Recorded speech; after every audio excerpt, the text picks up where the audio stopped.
Praise the Lord. Hallelujah. எத்தனை பேர் சந்தோஷமாக இருக்கீங்க? ஏன்னா நீ செய்தி மட்டும்தான் இருக்குது, அதனால் சந்தோஷம் இல்லையா? ஸ்தோத்திரம். ஹalleluya. கடந்த மாதம் ஏப்ரல் மாதம் 13ஆம் தேதி எல்லா காவலோடும் இருதயத்தை காத்து கொள்ள வேண்டும் என்று சொல்லி ஒரு காரியத்தை நாம் தியானித்தோம். ஆனால் இன்றைய தினம் அந்த காத்து கொள்ளப்பட்ட இருதயத்தை எப்படியாக நாம் பலத்தோடு கூட திடப்படுத்தும்படியாக ஸ்திரப்படுத்தும்படியாக நாம் ஒப்புவிக்க வேண்டும் என்று சொல்லி நாம் இன்றைய தினம் நாம் தியானிக்க போகிறோம். How to strengthen the heart. We were meditating how to guard our heart, but today we are going to meditate how to strengthen our heart. Heart என்று சொல்லுவது நம்முடைய உள்ளான மனிதன், நம்முடைய ஆத்மா தான் நம்முடைய அந்த இருதயம் என்று சொல்லுகிறதான காரியம். அந்த இருதயத்தில் தான் நம்முடைய எண்ணங்களும் சிந்தனைகளும் எல்லாம் இருக்குது. இது நம்ம வாசித்த அந்த சங்கீதங்களின் புஸ்தகம் 27வது அதிகாரம் அதனுடைய 14வது வசனம் இப்படியாக சொல்லுகிறது: கர்த்தருக்கு காத்திரு, அவர் உன் இருதயத்தை ஸ்திரப்படுத்துவார், திடமனதாய் இருந்து கர்த்தருக்கே காத்திரு என்று அங்கே பார்க்கிறோம். So we have to wait on the Lord, be of good courage, and he shall strengthen your heart என்று சொல்லப்பட்டது. யார் நம்முடைய இருதயத்தை ஸ்திரப்படுத்துகிறவர்? கர்த்தர் தான் ஸ்திரப்படுத்துகிறார். ஆனால் நானும் நீங்களும் அநேக வேளைகளில் இருதயத்தில் பலவீனம் உள்ளவர்களாக, சுகவீனம் உள்ளவர்களாக, சோர்ந்து போகிறவர்களாக, துயரம் நிறைந்தவர்களாக, துக்கம் நிறைந்தவர்களாக, நான் என்ன செய்ய வேண்டும், எப்படியாக செய்ய வேண்டும் என்று சொல்லி குழம்பி போய் மிகவும் நெருக்கத்தோடும் உபத்திரவத்தோடும் கூட நாம் வாழ்கிறதான நிலைமையிலாக இருக்கலாம். ஆனால் மருந்துகளால் நம்முடைய உள்ளான இருதயத்தை சுகமாக்க முடியாது. மனிதர்களுடைய வார்த்தைகளினால் நம்முடைய உள்ளான இருதயத்தை சுகமாக்க முடியாது.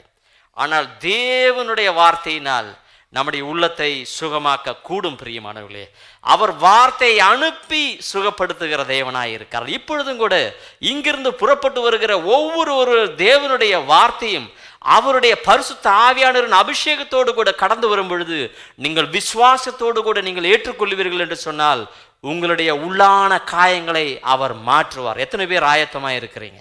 இன்றைய தினம் நானும் நீங்களும் சுகப்படுத்தப்பட்டவர்களாக, நம்முடைய உள்ளான காயங்களை கட்டப்பட்டவர்களாக நாம் இங்கிருந்து கடந்து போகிறோம். பிரியமானவர்களே, கர்த்தருடைய வசனம் சொல்லுகிறது, ஏசாயா சங்கீதங்களின் புஸ்தகம் 51வது அதிகாரம் அதனுடைய 17வது வசனம் சொல்லுகிறது, நொறுங்குண்ட இருதயம் உள்ளவர்களுக்கு அவர் சமீபமாக இருக்கிற தேவனாய் இருக்கிறார். அவர் நறுங்குண்ட ஆவியுள்ளவர்களை ஒரு நாளும் புறக்கணிக்க மாட்டார் என்று அங்கு சொல்லப்பட்டிருக்கிறது. ஆம் பிரியமானவர்களே, நானும் நீங்களும் ஒருவேளை ஏதாவது மற்றவர்களுடைய வார்த்தைகளினால் இருக்கலாம், மற்றவர்கள் அவருடைய பேச்சினால் நம்மை காயப்படுத்தி இருக்கலாம், மற்றவர்களுடைய செயல்களினால் நம்மை காயப்படுத்தி இருக்கலாம். ஆனால் எந்த காயமும் சுகமாக்க வல்லமையுள்ள ஒரு தேவன் நம்மோடு கூட இருக்கிறார். ஹல்லேலூயா. இந்த மாதத்தின் வாக்குத்தத்த அந்த வசனம் பாஸ்டர் விஜயடேவிடைய அவர்கள் நமக்காய் அருமையாக ஜெபித்து தந்திருக்கிறார்கள். ஏசாயாவின் புஸ்தகம் 30வது அதிகாரம் அதனுடைய 15வது வசனம், அமெரிக்கையும் நம்பிக்கையுமே நம்முடைய பலனா இருக்கிறது என்று சொல்லப்பட்டிருக்குது. இன் quietness and confidence is our strength. Hallelujah.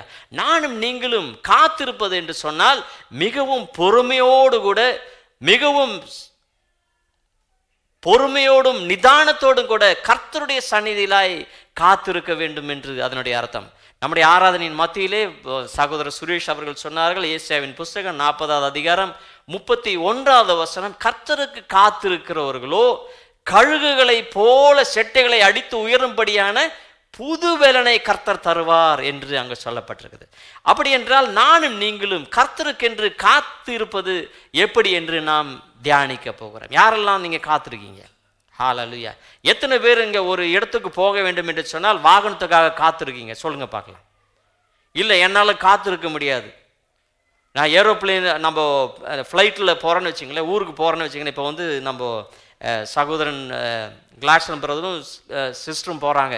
அவங்க போகிற வரைக்கும் அங்கே வண்டி காத்துட்டு இருக்குமா, இவங்க போய் வண்டிக்காக காத்திருக்கணுமா? யோசிச்சு பாருங்க. இவர்கள் அந்த வாகனத்திற்காக காத்திருக்கணும் என்று சொல்வது போல நம்மை சுமந்து செல்வதற்காக, நம்மை வழி நடத்துவதற்காக, நமக்கு ஆலோசனை தருவதற்காக, நம்மை அபிஷேகித்து பலப்படுத்தி எல்லா நன்மையாலும் கிருபையாலும் நம்மை நிரப்ப வேண்டும் என்று சொல்லி நம்முடைய பிதாவாகிய தேவன் அவர் காத்து கொண்டிருக்கிறார். அந்த தேவனுடைய சமூகத்தில் நாம் கடந்து சென்று நம்மை நாமே தாழ்த்தி சமர்ப்பிப்பது மிகவும் நல்லதான காரியம். எத்தனை பேர் ஒத்துக்குறீங்க? அதனால் நானும் நீங்களும் தேவனுடைய சந்நிதியில் கடந்து போகும் பொழுதெல்லாம் கர்த்தருக்காக நாம் காத்திருக்க வேண்டும். நம்முடைய பதிலுக்காக அல்ல, நம்முடைய பிரச்சனையின் விடுதலைக்காக அல்ல, நம்முடைய கேள்விகளின் பதில்களுக்காக அல்ல. நானும் நீங்களும் யாருக்காக காத்திருக்க வேண்டும்? தேவனுக்காக காத்திருக்க வேண்டும். ஏனென்று சொன்னால் தேவன் எல்லாவற்றுக்கும் மேலானவராயிருக்கிறார். அவர்தான் நம்முடைய பலனாயிருக்கிறார். அவர்தான் நமக்கு கேடகமாயிருக்கிறார். அவர்தான் நமக்கு தஞ்சமாயிருக்கிறார். அவர்தான் நம்முடைய நேசராயிருக்கிறார். ஹல்லேலூயா. நம்முடைய ஆத்தும நேசர் யார் பிரியமானவர்களே? நெஞ்சோட கைகளை சேர்த்து வச்சு சொல்லுவீங்களா? என்னுடைய ஆத்தும நேசர் இயேசு கிறிஸ்துவானவர். ஹல்லேலூயா. இந்த ஆத்தும நேசர் தமக்கு தாமே எல்லாவற்றையும் அவர் சிருஷ்டித்தார் என்று நாம் வாசிக்கிறோம். எபிரேயர் 2வது அதிகாரம் 10வது வசனம் சொல்லுகிறது, அவருக்காகவே சிருஷ்டிக்கப்பட்ட எல்லா காரியங்களையும் என்னையும் உங்களையும் அவருடைய பிள்ளைகளாய் அந்த மகிமையின் ஒளிக்குள்ளாய் சேர்த்து கொள்ளும்படியாக இரக்கத்தின் அந்த வல்லமையுள்ள தேவன் என்ன ஆனாராம்? அந்த வேதனைகளினால் பரிபூர்ணப்பட்டார். அவருடைய எல்லா சோதனைகளினால் பரிபூர்ணப்பட்டார் என்று நாம் அங்கு வாசிக்கிறோம். ஆம் பிரியமானவர்களே, the captain of our salvation was perfected through the suffering. எதற்காக? என்னையும் உங்களையும் அவருடைய பிள்ளைகளாய் என்னையும் உங்களையும் அந்த குளோரியில் சேர்ப்பதற்காக, அந்த மகிமையான ஒளிக்குள்ளாய் சேர்ப்பதற்காக தான் அப்படியாக அவரையே அவர் தாழ்த்தி சமர்ப்பித்தார். பிரியமானவர்களே, பரிதபிக்க கூடாத முடியாத பிரதான ஆசிரியர் தான் நமக்கு இருக்கிறாரா? இல்லை பிரியமானவர்களே. எல்லாவற்றையும் அவர் ஏற்றெடுத்து கொண்டார். வேதனைகளை அவர் ருசி பார்த்திருக்கிறார், சோதனைகளை ருசி பார்த்திருக்கிறார், பாவத்தை ஒழிய எல்லாவற்றையும் அவர் ருசி பார்த்திருக்கிறார். அதனால் நானும் நீங்களும் தைரியமாய் கிருபாசனத்தண்டையிலே நாம் நெருங்கி செல்லும்படியாக கர்த்தருடைய வசனம் நம்மை அறிவுறுத்துகிறது. அப்போ கர்த்தருடைய வசனம் என்ன சொல்லுகிறது? கர்த்தருடைய சந்நிதிக்குள்ளாய் நாம் கடந்து செல்லும் பொழுது அவருக்காய் நாம் காத்திருக்க வேண்டும். சங்கீதங்களின் புஸ்தகம் 62வது அதிகாரம் அதனுடைய 8வது வசனம் சொல்லுகிறது, எல்லாரும் எல்லா நிலைமையிலும் என்ன செய்ய வேண்டுமா? அவருடைய சமூகத்தில் நாம் காத்திருக்க வேண்டும். அவருடைய சமூகத்தில் நம்ம இருதயத்தை ஊற்றிவிட வேண்டும் என்று அங்கே சொல்லப்பட்டிருக்கிறது. ஏனென்று சொன்னால் அவர் நமக்கு அடைக்கலமாய் இருக்கிறார் என்று சொல்லப்பட்ட. பக்கத்தில் இருக்கிறத பார்த்து சொல்லுங்கள், இயேசுவானவர் என்னுடைய அடைக்கலம் என்று சொல்லுங்கள். அவர் அடைக்கல நாதர். ஹல்லேலூயா.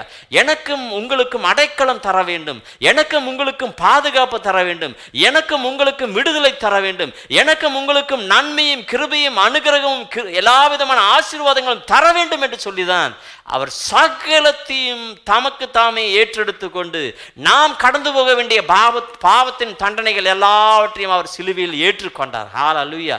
நானும் நீங்களும் ஏற்றெடுத்து கொள்ள வேண்டிய அந்த பாவத்தின் தண்டனைகளை, அந்த நிந்தனைகளை, சாபங்களை, அந்த நோய்களின் எல்லா விதமான கொடூரங்களை அவர் தாமே ஏற்றெடுத்து கொண்டார். பிரியமானவர்களே, எதற்காக? நம்மை விடுதலையாக்க வேண்டும் என்று சொல்லி, நம்மை பலப்படுத்த வேண்டும் என்று சொல்லி, நம்மை மேன்மையாய் உயர்த்த வேண்டும் என்று சொல்லி அப்படியாக அவர் எல்லாவற்றையும் ஏற்றுக்கொண்டார். அந்த காரியத்தை தான் நமக்கு சற்று முன்பதாக திருவிருந்து ஆராதனையில் நாம் பங்கெடுத்தோம். அவர் நொறுக்கப்பட்ட அந்த சரீரத்தை எனக்காக நொறுக்கப்பட்டார் என்று நாம் விசுவாசிக்கவும் அதை ஏற்றெடுக்கவும் செய்திருக்க. எத்தனை பேர் விசுவாசிக்கிறீங்க?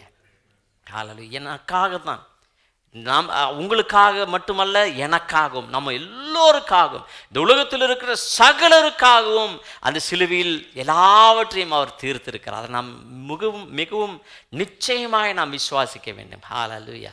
அப்படியாக செய்யும் பொழுதுதான் நாம் கர்த்தருடைய சந்நிதியில் காத்திருக்கும் பொழுது புதிய பலத்தோடு கூட நம்ம எல்லா விதமான நன்மையும் நமக்கு தரக்கூடும். அப்போ கர்த்தருடைய சந்நிதியிலாய் காத்திருப்பது என்று சொல்வது, it is not a passive act, it is an active phase. Hallelujah. நாம் கர்த்தருடைய சந்நிதியில் இருப்பது செயலற்ற நிலைமையில் அல்ல, நாம் செயல்படுத்துகிற நிலைமையிலாக இருக்க வேண்டும். செயல்படுத்துகிற நிலைமை என்னவென்று சொன்னால், முதலாவது அவரை துதிக்கிறவர்களாய் நாம் இருக்க வேண்டும். பக்கத்தில் இருந்து பார்த்து சொல்லுங்க, நான் துதிக்கிறவர்களாய் இருக்க வேண்டும். ஹல்லேலூயா. அதனால தான் ஆராதனையின் துவக்கத்தில் நாம் என்ன செய்கிறோம்? கர்த்தரை ஆராதித்து துதிக்கிறோம். ஹல்லேலூயா. 27வது சங்கீதம் அதனுடைய 8வது வசனம் சொல்கிறது, என் முகத்தை தேடுங்கள் என்று சொன்னீரே, உம்முடைய முகத்தையே தேடுவேன் கர்த்தாவே என்று இருதயம் உம்மிடத்தில் சொல்லிற்று என்று பார்க்கிறோம். 6வது வசனம் பாருங்களேன். இப்பொழுது என் தலை என்னை சுற்றிலும் இருக்கிற என் சத்துருக்களும் மேலாக உயர்த்தப்படும்.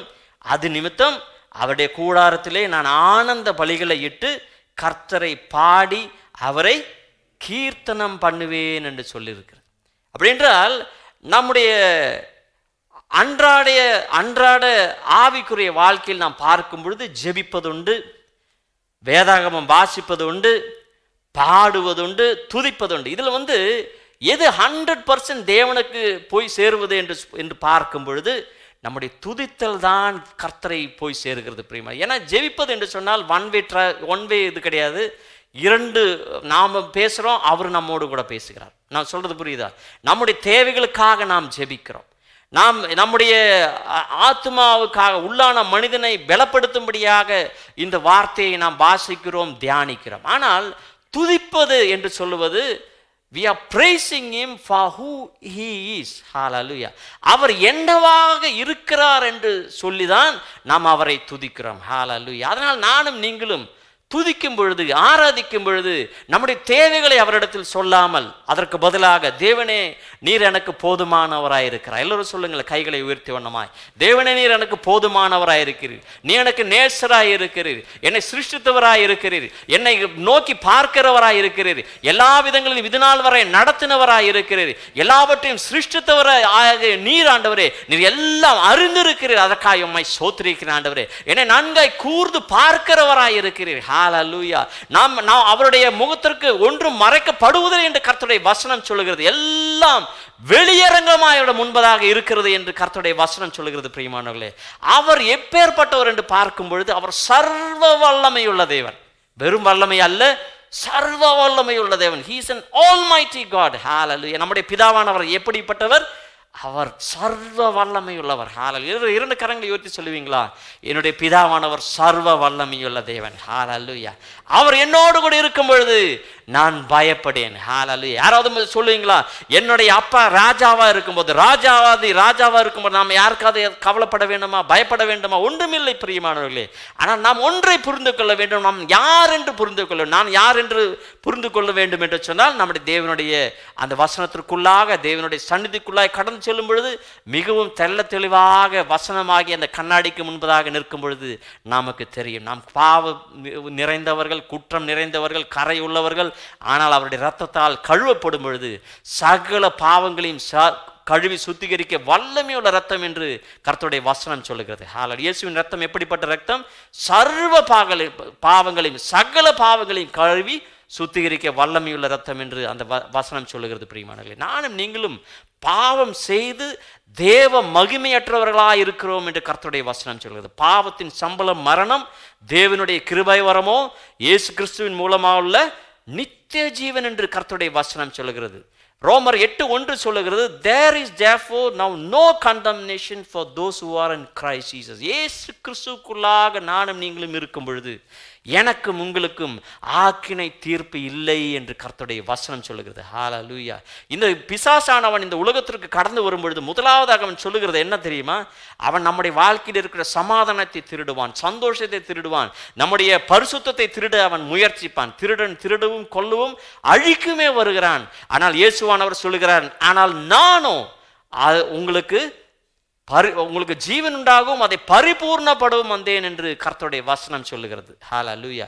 1 கொரிந்தியர் 10:13 வசனம் சொல்லுகிறது, அவர் நம்முடைய திராணிக்கு மேலாக அவர் சோதிக்க மாட்டார், நாம் தப்பி செல்ல அவர் போக்கையும் அவர் உண்டாக்குவார் என்று கர்த்தருடைய வசனம் சொல்லுகிறது. என்னை உங்களையும் சோதிக்கிறவர் யார் என்று சொன்னால் கர்த்தர் அல்ல, நம்முடைய சோதனைக்காரனாகிய பிசாசானவன், நம்மை வெறுக்கிறவன், நம்முடைய எதிரியாக இருக்கிறவன் தான் அப்படியாக செய்கிறான். பிரியமானவர்களே, அதனால் நானும் நீங்களும் சோதனையின் வழியாக கடந்து போகும் பொழுதெல்லாம், வேதனையின் வழியாக கடந்து போகும் பொழுதெல்லாம் ஒன்றை நாம் புரிந்து கொள்ள வேண்டும், அதை எனக்காகவும் உங்களுக்காகவும் கர்த்தர் தருகிற தருணம் எதற்காக? கர்த்தருடைய சந்நிதியில் காத்திருக்கும்படியாக, கர்த்தருடைய பக்கமாக சேர்ந்து கொள்ளும்படியாக, கிட்டி சேரும்படியாக நல்ல ஒரு தருணத்தை கர்த்தர் தருகிறார் என்று அதனுடைய அர்த்தமாக இருக்கிறது. ஹல்லேலூயா. மோசேயின் வாழ்க்கை சரித்திரத்தை நானும் நீங்களும் எடுத்து பார்க்கும் பொழுது, மோசேயான உங்களுக்கு எல்லாருக்கும் தெரியும், பிறந்து 3 மாதம் அவனை ஒளித்து வைத்திருந்தார்கள். அதற்கு பிறகு ஒரு பெட்டகத்தில் போட்டு அந்த ஆற்றில் விட்டார்கள், போட்டு விட்டார்கள். ஆனால் அந்த ஆற்றிலிருந்து பார்வோனின் அந்த மகள் எடுத்துக்கொண்டாள், தத்து எடுத்துக்கொண்டாள். அவனுக்கு மோசே என்று பெயரிட்டாள். அந்த அரண்மனையில் அவன் வளர்ந்து கொண்டிருந்தான். நல்லொரு இளவரசனாய் அவன் வளர்ந்து கொண்டிருந்தான். ஆனால் அவன் வளர்ந்து கொண்டிருந்த பொழுது அவனுக்கு தெரியும், அவன் எபிரேயன் என்று தெரியும். அவன் எபிரேயர்களை உதவி செய்யும்படியாக அங்கு கடந்து சென்று எகிப்தியனை ஒருவனை கொன்று போட்டான். ஆனால் அது வெளிப்பட்டு போனது. அவனை கொல்லும்படியாக பார்வோன் தேடுகிறார் என்று அறிந்த பொழுது அவன் மீதியா தேசத்திற்கு அவன் ஓடோடி போய்விட்டான் என்று நாம் வாசிக்கிறோம். ஆனால் அங்கு கடந்து போய் பொழுது அங்கு மீதியாவில் இருக்கிற ஜெத்ரோ என்ற ஒரு ஆசாரியன் இருந்தான். அவனுடைய மகளை அவனுக்கு மனைவியாக கொடுத்தா. 2 மகன்களை பெற்றுக்கொண்டான். ஆனால் 40 வருடம், எத்தனை வருடம்? 40 வருடம் அவன் வனாந்தரத்திலே வாழ்ந்து கொண்டிருந்தான். யாரு? மோசே எங்கு வளர்ந்தவன்? இளவரசனாய் அரண்மனையில் வளர்ந்து கொண்டிருந்தவன். ஆனால் இப்பொழுது எங்கு இருக்கிறான்? அவன் வனாந்தரத்திலே இருக்கிறான். சில வேளைகளில் நம்முடைய வாழ்க்கையில் கடந்து வருகிற குறுக்கிடுகிற வேதனைகள் எல்லாம் தேவன் அனுமதிக்கிற சோதனையாக இருக்கலாம். Every disturbing interruptions that is coming in our life is the divine interventions in our life. Hallelujah.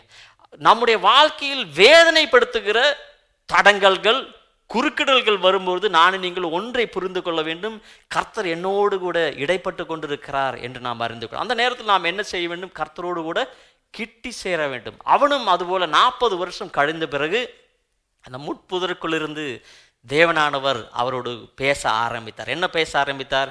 எகிப்து தேசத்தில் இருக்கிற இஸ்ரவேல் ஜனங்கள் எல்லாம் கூக்குரல் இடுகிறார்கள்.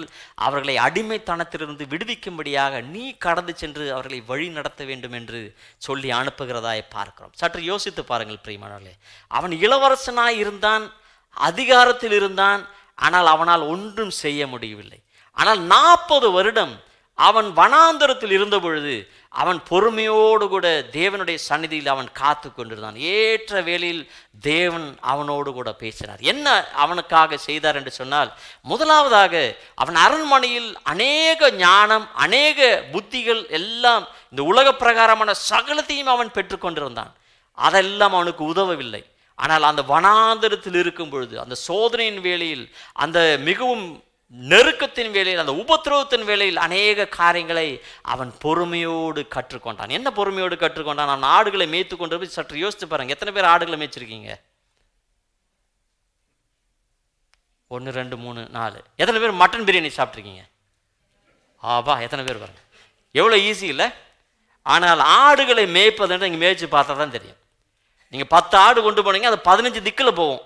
எல்லாத்தையும் கூட்டி சேர்ப்பது மிகவும் கடினமான காரியம்.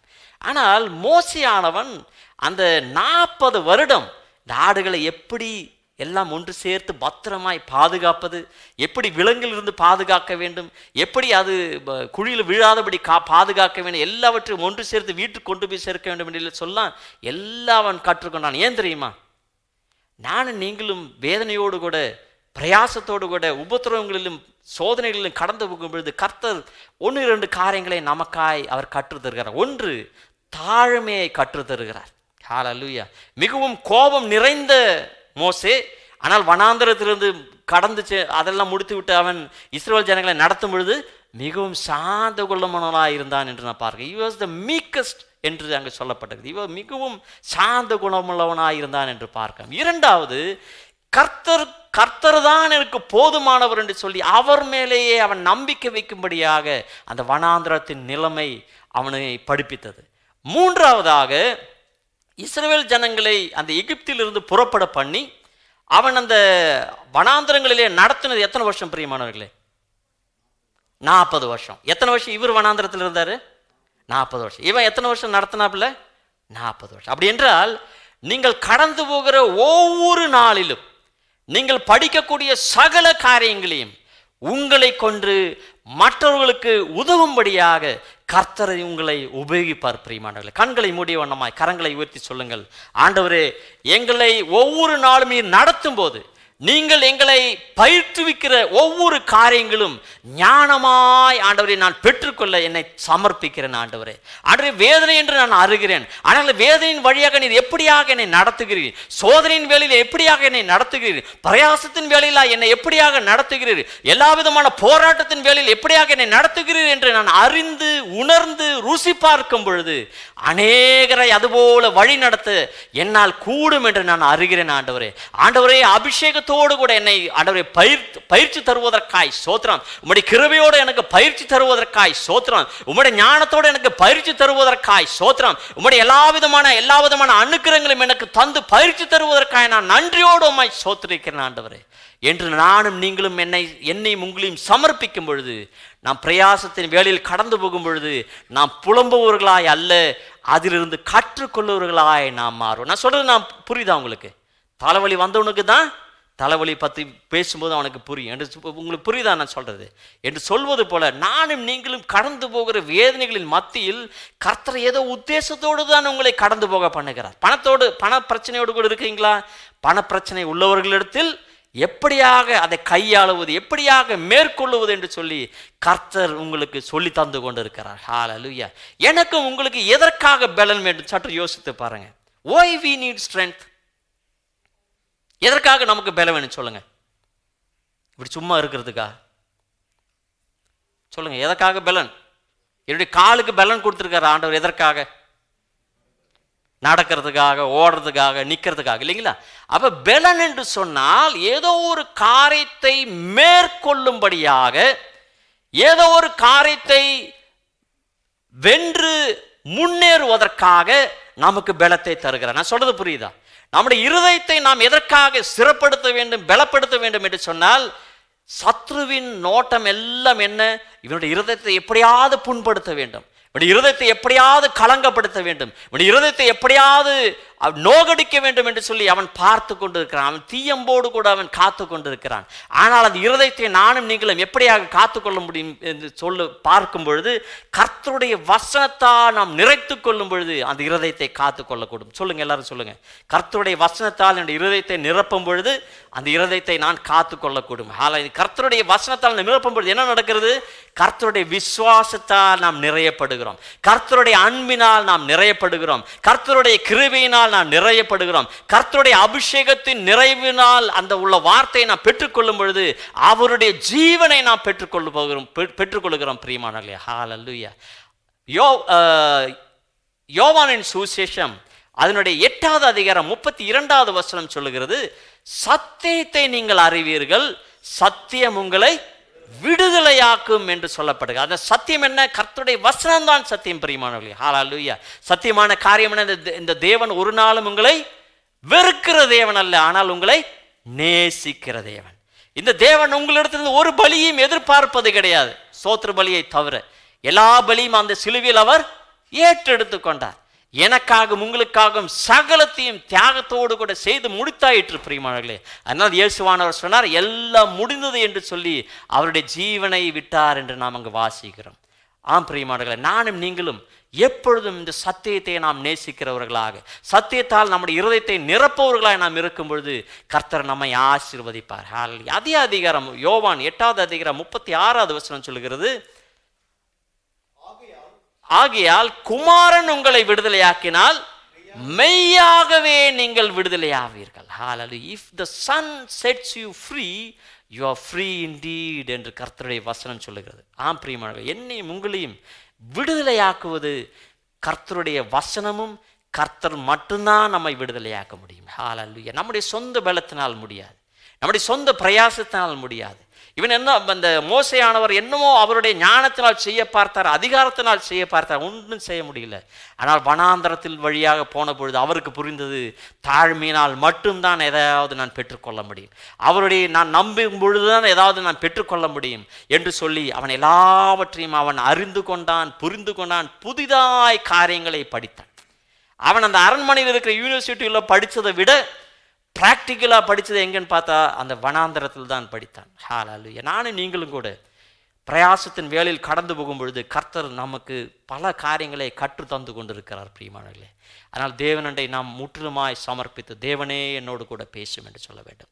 அந்த நேரத்தில் நாம் பயந்து போய் ஒளிந்து நாம் இருக்கக்கூடாது. அதற்கு பதிலாக கர்த்தரோடு கூட சேர்ந்து இருக்கும் பொழுது கர்த்தர் நம்முடைய இருதயத்தை பலப்படுத்துவார். சொல்லுங்க, கர்த்தர் நம்முடைய இருதயத்தை பலப்படுத்துவார். ஹல்லேலூயா. கர்த்தருடைய வசனம் சொல்லுகிறது, the first and great commandment, ஹல்லேலூயா, முதலாவதும் சிறந்ததுமான கட்டளை என்னவென்று சொன்னால், இயேசு கிறிஸ்துவானவர் சொல்லுகிறார், நம்முடைய முழு இருதயத்தோடு தேவனை நேசிக்க வேண்டும் என்று சொல்லி. ஹல்லேலூயா.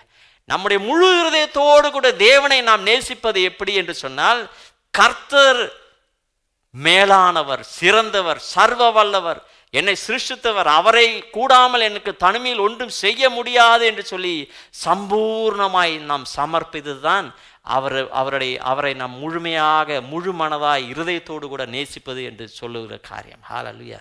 அதற்கு பதிலாக இந்த தேவனிடத்தில் போனாக்கா நிச்சயமாக நமக்கு ஒரு பதில் கிடைக்கும். நிச்சயமாக பதில் கிடைக்கும், சந்தேகமே கிடையாது. நிச்சயமாக நம்முடைய வாழ்க்கையில் ஒரு உயர்வு வரும். நிச்சயமாக நம்மை உயர்த்துகிற தேவன் தான்.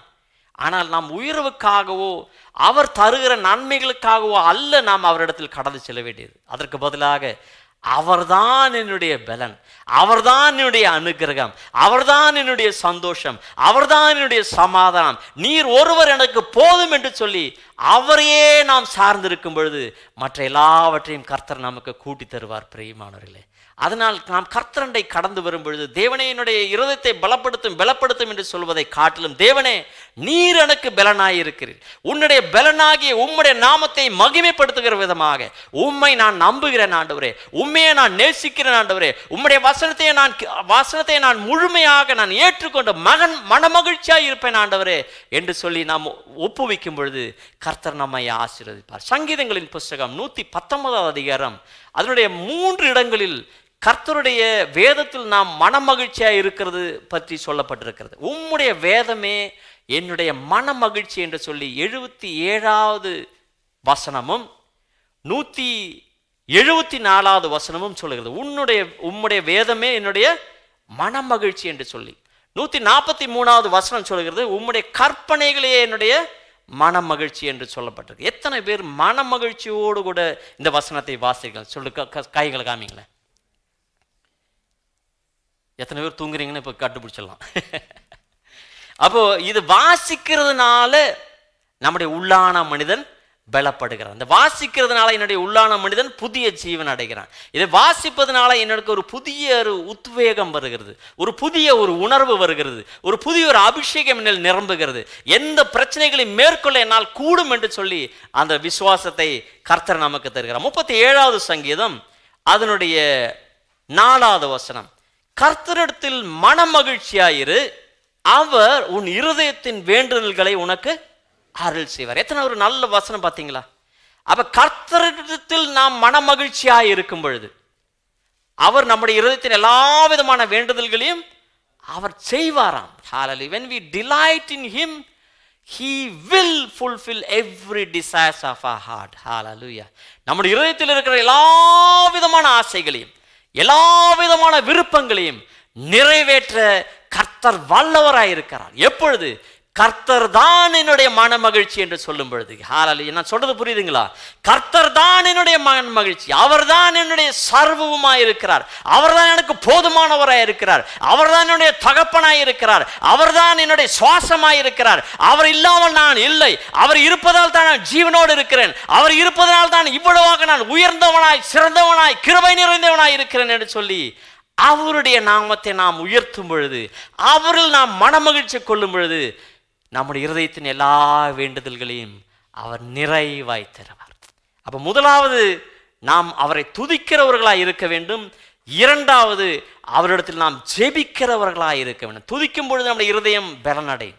இரண்டாவது ஜெபிக்கும் பொழுதும் கர்த்தருடைய வசனம் சொல்லுகிறது நம்முடைய இருதயம் பலனடையும். 5வது வசனம், உன் வழியை கர்த்தருக்கு ஒப்புவித்து அவர் மேல் நம்பிக்கையாயிரு, அவரே காரியத்தை வாய்க்க பண்ணுவார். அப்படி என்றால் அவர் மேல் நம்பிக்கை இருக்குன்னா அவரிடத்தில் எல்லாவற்றையும் நாம் ஒப்பு கொடுத்து விட்டோம். ஆண்டவரே நீர்தான் எனக்கு எல்லாம் போதுமானவராய் இருக்கிறீர் என்று சொல்லி அவரிடத்தில் ஒப்பு கொடுக்கும் பொழுது கர்த்தர் கிருபையாய் அவர் ஆசீர்வதிக்கிறவர்.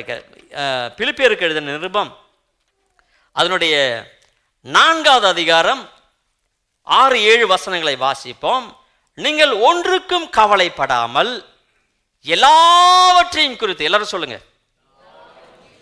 பத்தாது நல்லா சொல்லுங்க, அப்படி போடுங்க, எல்லாவற்றையும் குறித்து உங்கள் விண்ணப்பங்களை ஸ்தோத்திரத்தோடு கூடிய ஜெபத்தினாலும் வேண்டுதலினாலும் தேவனுக்கு தெரியப்படுத்துங்கள் என்று சொல்லப்பட்டிருக்கிறது.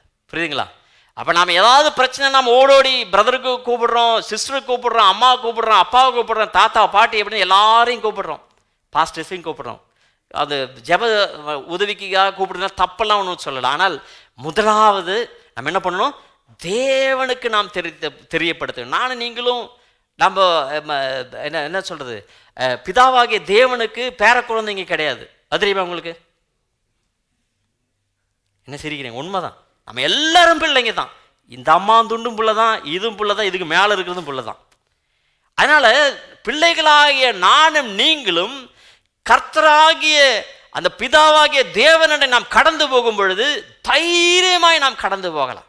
போகும்போது ஸ்தோத்திரத்தோடு கூடிய ஜெபத்தினாலும் வேண்டுதனாலும் தெரியும். அப்பொழுது 7வது வசனம் சொல்லுது, அப்பொழுது எல்லா புத்திக்கும் மேலான தேவ சமாதானம். இப்போ எல்லாரும் சொல்லுவோமா? எல்லா புத்திக்கும் மேலான தேவ சமாதானம். அது யூனிவர்சிட்டியில் படித்து வந்த புத்தியாக கூட இருக்கலாம், நீங்கள் PhD எடுத்தவங்களோட புத்தியாக கூட இருக்கலாம், ஒன்றும் படிக்காதவங்களோட புத்தியாக கூட இருக்கலாம், நீங்கள் எந்த ராஜாவோட புத்தியாக இருக்கலாம், ஒன்றும் தெரியாதவனோட புத்தியாக இருக்கலாம். எல்லா புத்திக்கும் மேலான தேவ சமாதானம் உங்கள் இருதயங்களையும் உங்கள் சிந்தைகளையும் கிறிஸ்து இயேசுக்குள்ளாக காத்து கொள்ளும் என்று அங்கே சொல்லப்பட்டிருக்கிறது. அப்படி என்றால் நம்முடைய இருதயத்தை பலப்படுத்த, நம்முடைய இருதயத்தை ஸ்திரப்படுத்த நாம் 2 காரியம் செய்ய வேண்டும். 1, அவரை துதிக்கிறவர்களாக இருக்க வேண்டும். 2, அவரிடத்தில் ஜெபிக்கிறவர்களாக இருக்க வேண்டும். இது 2ம் எப்பொழுது செய்வோம்? அவருக்காக காத்திருக்கும் பொழுது. அவர் காத்திருப்பது என்று சொன்னால் துதித்து கொண்டிருப்பது தான் காத்திருப்பது, ஜெபித்து கொண்டிருப்பது தான் காத்திருப்பது. ஹalleluya. அப்படி செய்வதும் பொழுது எப்படியாக செய்ய முடியும் என்று சொன்னால், முதலாவது அவரை நேசிக்கிறவர்களாய் நாம் இருக்க வேண்டும். 2வது அவர் மேல் விசுவாசத்தோடு கூட இருக்க வேண்டும். அவர் எனக்காக எல்லாவற்றையும் செய்து விட்டார், என்னை ஒரு நாளும் புறக்கணிக்க மாட்டார், என்னை ஒரு நாளும் என்னை தள்ளிவிட மாட்டார், ஒரு நாளும் உன்னை ஒதுக்கி வைக்க மாட்டார், நம்மை ஆசீர்வதிக்கத்தான் அவர் செய்வார். பிரியமானவர்களே, 3வது நம்முடைய சந்தோஷம் எல்லாம் அவர்தான் தருகிறதா இருக்க வேண்டும். ஹalleluya. The joy of the Lord is my strength. கர்த்தர் மேல் நாம் அந்த நெகேமியா 8:10 தமிழ்ல சொல்லுங்க பிரதர்.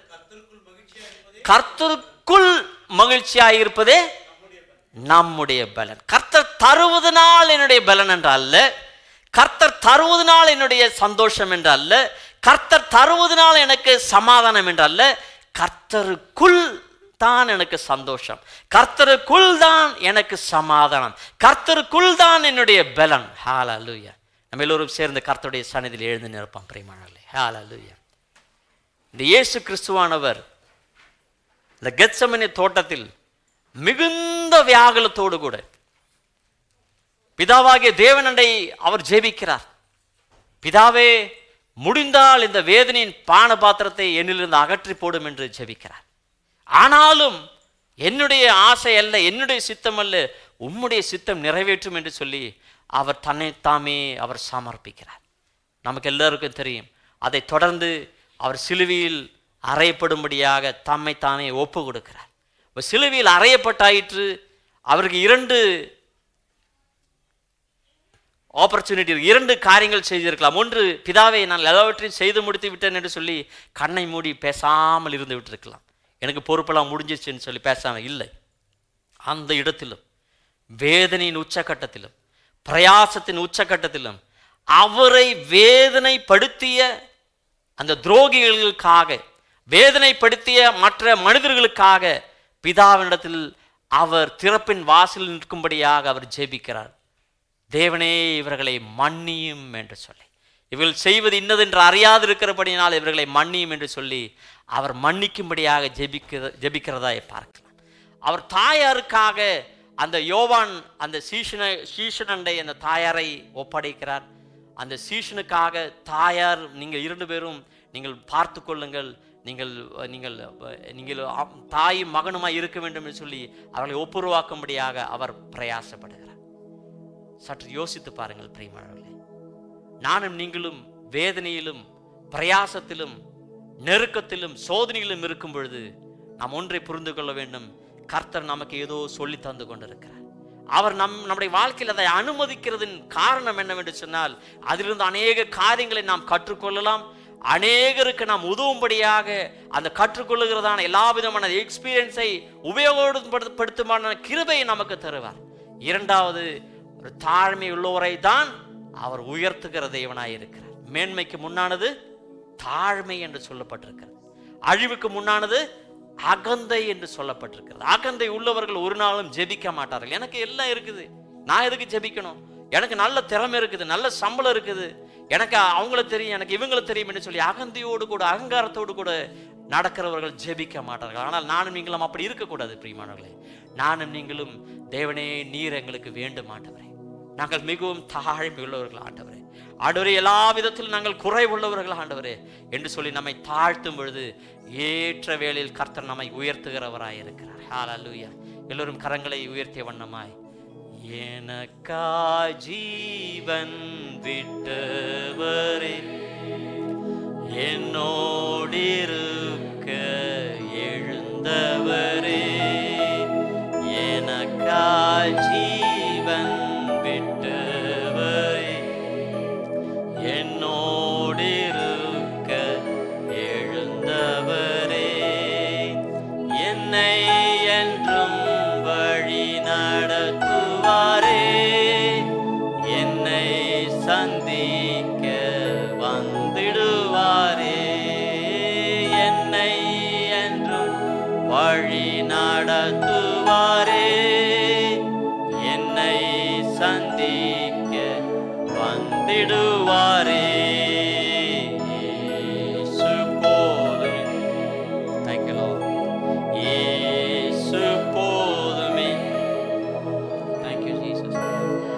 நாளிலுமே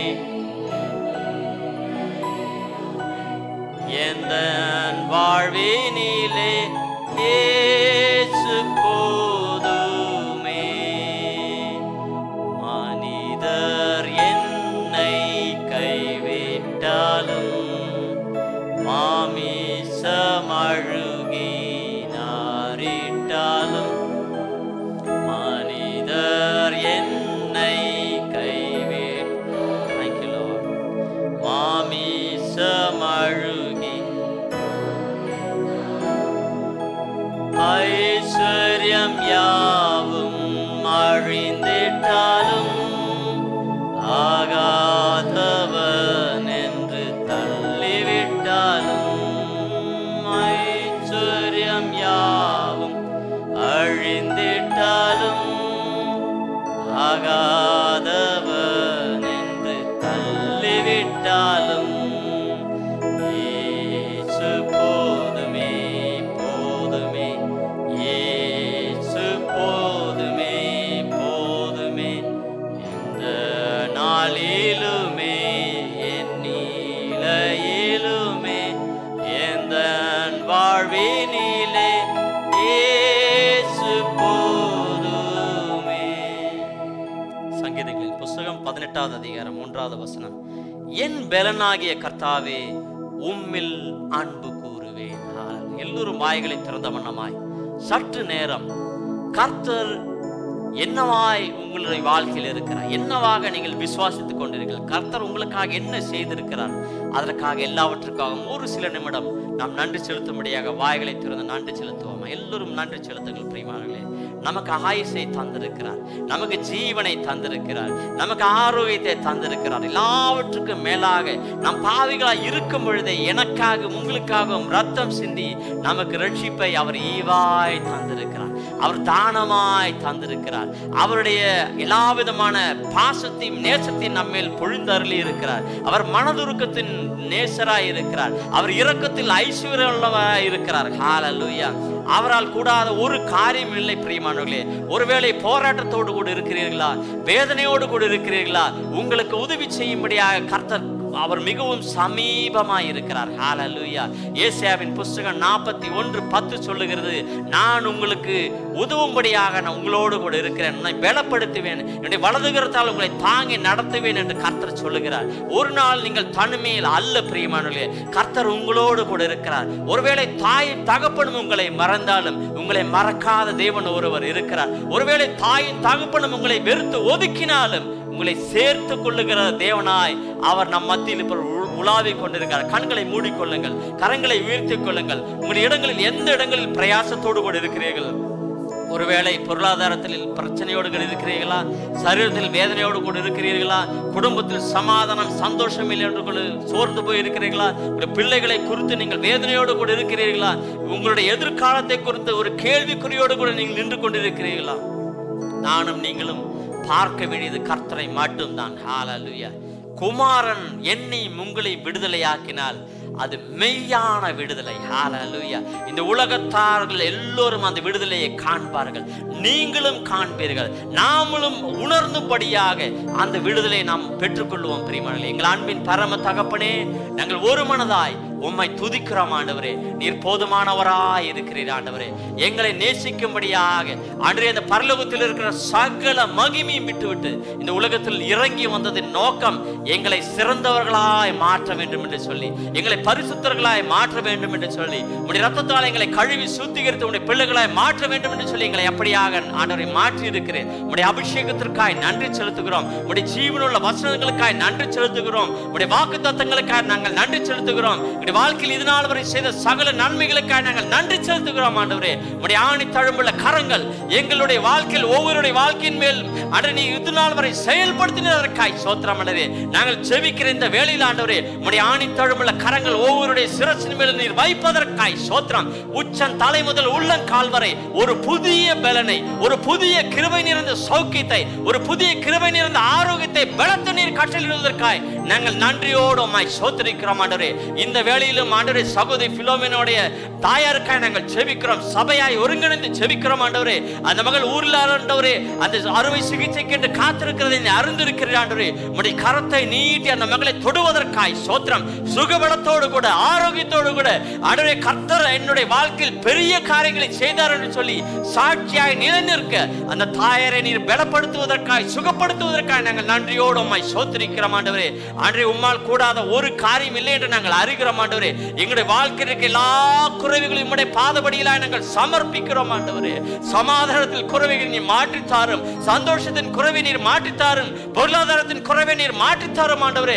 எல்லாவற்றுக்கும் மேலாக உண்மையில் இருக்கிற அந்த அன்பில் எங்களுடைய வாழ்க்கையில் குறைவில் இருக்கிறது நீர் அறிந்திருக்கிறார். எங்களுடைய மன்னியும் ஆண்டவரே, எங்களை மன்னியும் ஆண்டவரே.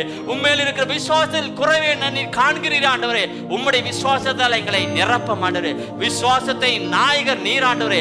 விசுவாசத்தை துவக்குகிறவரும் பரிபூர்ணப்படுத்துகிற நீர் என்று நாங்கள் அறிகிறோம் ஆண்டவரே. இங்கு கூடி வந்திருக்க எங்களை ஒவ்வொருவரையும் உடைய பரிசுத்த ரத்தத்தால் நீர் முத்திரை செய்யும். கிருபை நிறைந்த கரம் எங்களோடு கூட இருக்கட்டும். அடுத்த வாரம் நாங்கள் கடந்து வரும் பொழுது ஆண்டவரே உடைய மேலான கிருபைகளை நாங்கள் ருசி பார்த்தவர்களாய், உடைய மேலான பிரசன்னத்தை நாங்கள் ருசி பார்த்தவர்களாய் உடைய சமூகத்தில் கடந்து வந்து உடைய நாமத்தை உயர்த்த சாட்சிகளாய் எங்களை நிறுத்த போவதற்காக நாங்கள் நன்றியோடு ஸ்தோத்திரிக்கிறோம். பரிசுத்த ஆவியானவரே, இங்கு நாங்கள் கூடி வந்த எங்களை ஒவ்வொருவரையும், எங்களுடைய குடும்பத்தினரையும், எங்களுடைய உறவினர்களையும், எங்களுடைய நண்பர்களையும், எங்களுடைய உடன் வேலையாட்களையும் எல்லோரையும் நீர் ஆசீர்வதிக்கும்படியாக எங்களை தாழ்த்தி ஒப்புவிக்கிறோம். தேசத்தை நீர் பாதுகாத்துக் கொள்ளும் ஆண்டவரே. தேசத்தை அதிகாரிகளை பாதுகாத்துக் கொள்ளும் ஆண்டவரே.